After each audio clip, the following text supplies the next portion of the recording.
Hi guys, welcome to our vlog. I'm Queenie. And I'm Jasmine, and for today's vlog, we're going to talk about something we all use every day. Lifestyle. E-lifestyle, meaning how technology is changing the way we live. So, what exactly is a lifestyle? Is lifestyle have because of technology, like using smartphone, online shopping, e-learning, online banking,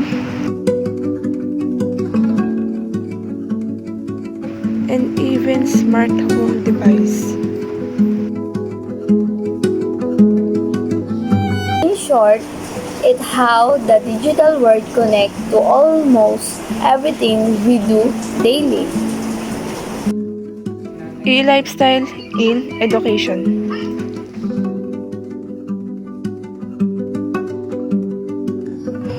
Let's start with school life. Before, we always use book and notebook, but now,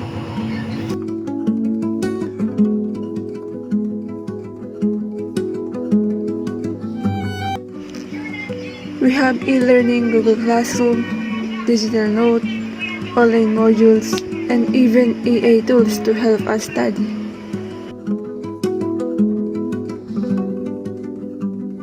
It makes learning easier, especially for research and group projects. But of course, discipline is important kasi naman tempting mag-scroll na lang. E-lifestyle in daily life. Next is everyday life.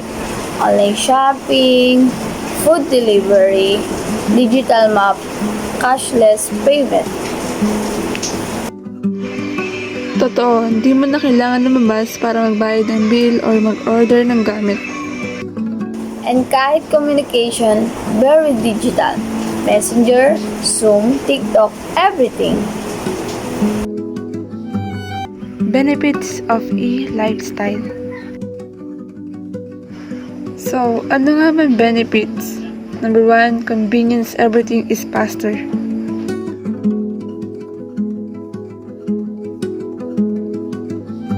Number 2, connection. Kahit malayo ang family or friends, you can still talk every day. Number 3, productivity apps help us plan, organize, and manage tasks. Challenge of e-lifestyle. Pero may challenges din, like screen addiction, privacy issue, and online scam.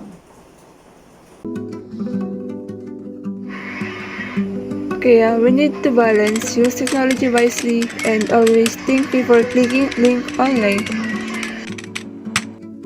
E-lifestyle is not just about gadget. It's about making life easier and smarter through technology. And if we use correctly, it helps us to become more productive, more connected, and more aware for the world.